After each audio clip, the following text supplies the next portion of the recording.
Chers web auditeurs, bonjour et bienvenue sur No Name TV, l'émission qui ne porte pas de nom. C'est avec un plaisir tout à fait descriptible que je vous retrouve après l'exceptionnel accueil que vous avez réservé à nos deux premiers opus. Aussi, je vous remercie de contribuer autant à la programmation de l'émission et vous garantis la bonne lecture de toutes vos propositions de sujets. Et pour ceux qui n'ont pas été au rendez-vous et qui n'ont jamais cliqué sur No Name TV, rappelons que le Bureau de la dissidence est et sera un espace de liberté d'expression totale dans les limites du respect de tous et qu'il s'agira de convoquer des thèses peu communes ou des thèmes plus communs mais vus par des invités insoumis aux autorités établies. Cela étant dit, vous l'aurez compris, No Name TV revient et pour ce retour, nous ouvrons ce jour le premier volet d'une série d'interviews ayant trait à l'art et à l'éthique.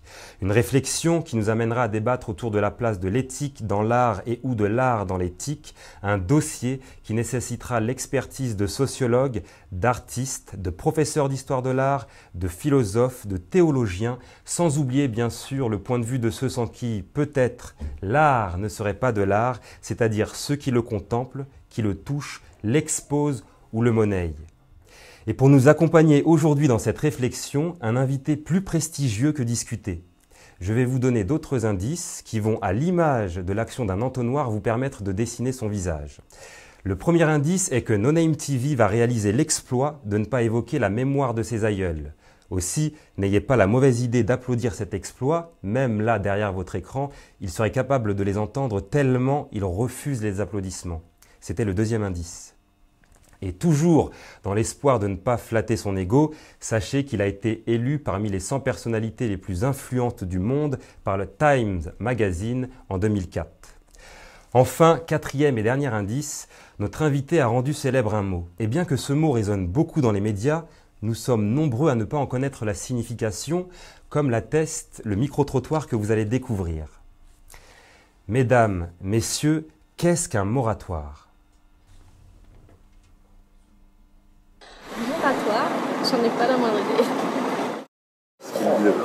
Ah, c'est compliqué ça, c'est fait exprès ça. Franchement, je sais pas. Ouais, franchement, là, non, je suis paumé déjà. Moratoire, tu vois, t'aurais mieux fait de répondre. Moratoire. Bah, c'est pas un temps d'arrêt entre deux. Je sais plus. Moratoire, je ne savais pas vous dire du tout. Je pense que c'est la réflexion, je crois. C'est par rapport à la réflexion sur un thème, je veux dire. Le moratoire, c'est. Comment dirais-je ? Ah voilà, moratoire. Un conciliabule, une sorte de réunion pour un style bien particulier. Alors, si notre micro-trottoir a les mêmes prétentions de fiabilité que les sondages des dernières élections du président de la République française, nous pouvons dire que nous sommes 4 Français sur 5 à ne pas connaître la signification du mot moratoire, un mot certes célèbre mais incompris et qui a en retour rendu notre invité célèbre et incompris en France. Pour ceux qui ne savent toujours pas de qui il s'agit, notre invité est professeur d'islamologie à l'université d'Oxford à Londres et est directeur du CIL, le Centre international de recherche sur la législation islamique et l'éthique. Chers web auditeurs, je convoque donc aujourd'hui au bureau de la dissidence Tariq Ramadan. Tariq, bonjour. Bonjour. Veuillez s'il vous plaît décliner votre identité, date, lieu de naissance et nationalité. Bien écoutez, je suis né le 26 août 1962 à Genève. Je suis de nationalité suisse. Merci. Tariq, avant de rentrer dans le vif du sujet, je vais tenter de définir ce qu'est l'éthique. Je dis bien tenter car très vite, je me suis rendu compte que définir l'éthique, en 2 lignes, relevait du défi, voire d'une démarche peu sérieuse. Tant l'éthique recouvre de formes, au vu aussi de ses nombreux fondements et des divers domaines auxquels ces principes peuvent s'appliquer, ou non d'ailleurs. Alors, j'ai misé sur notre échange pour appréhender au mieux ce qu'est l'éthique. Néanmoins, cela ne nous empêchera pas de nous entendre sur une définition assez large. Monsieur Ramadan, cher web auditeur, admettons que l'éthique est une réflexion autour de règles ayant pour but d'indiquer aux femmes et aux hommes comment agir et être dans la perspective de l'idéal d'une société. À ce titre, peut-on dire que l'éthique est la sagesse pratique conjointement à la philosophie qui serait la sagesse théorique ? Écoutez, j'aurais pas défini les choses de cette façon-là, même si je suis d'accord avec la première partie de votre définition. Je pense que l'éthique, c'est un champ de la philosophie. La philosophie pense l'éthique. Elle peut la penser à partir de la rationalité, comme elle peut la penser aussi à partir des références religieuses. Mais il s'agit bien de ces règles pratiques qui permettent aux femmes et aux hommes de pouvoir atteindre des objectifs de la dignité, des objectifs du bien-être, et qui sont au grec ce que la morale est au latin. En fait, ce sont deux termes qui veulent dire la même chose, c'est la règle du bien et du mal. Après, la source et les objectifs peuvent changer.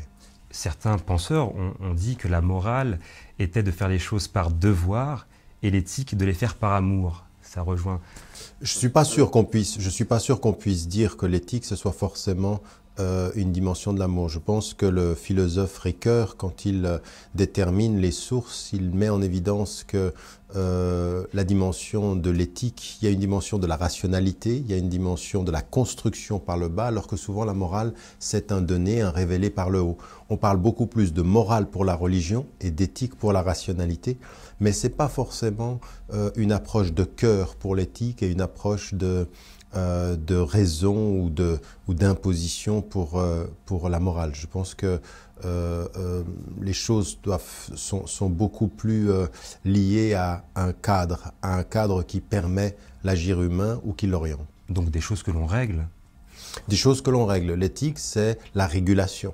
C'est la régulation. Quand on parle d'éthique dans l'art ou d'éthique dans la politique ou dans l'économique, on essaye de réguler l'agir humain en disant qu'il y a des limites à l'agir humain, il y a des choses qui ne se font pas et puis il y a des choses qui se font et qui se promeuvent. On a vu qu'il y avait donc aussi plusieurs fondements d'un point de vue de l'islam. Déjà, peut-on dire l'éthique islamique? C'est correct de dire ça? Bien sûr. Alors, l'éthique islamique, par définition, se fonde-t-elle uniquement sur les sources scripturaires que sont le Coran et la tradition prophétique? Alors non, au départ, bien entendu, ce qu'on appelle les ta'sil, c'est-à-dire la source de l'éthique islamique, va bien sûr être, ça va être les sources scripturaires, c'est-à-dire le Coran et la tradition du prophète.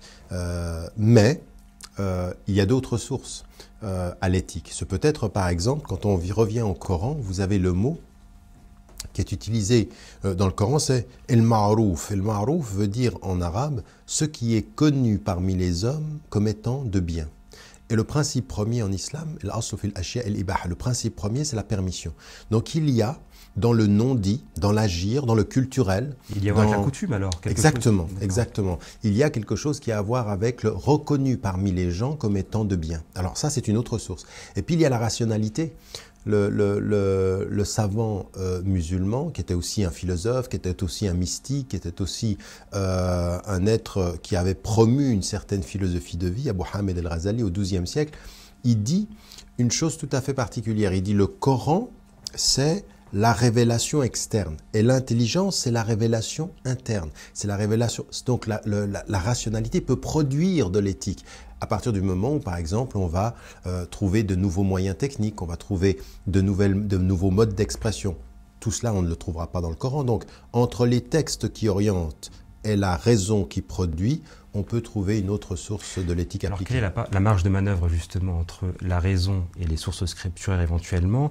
Je veux dire, quelle est la part d'universalité? Voilà, quelles sont les valeurs que vont partager l'éthique musulmane avec l'éthique entendue comme plus générale?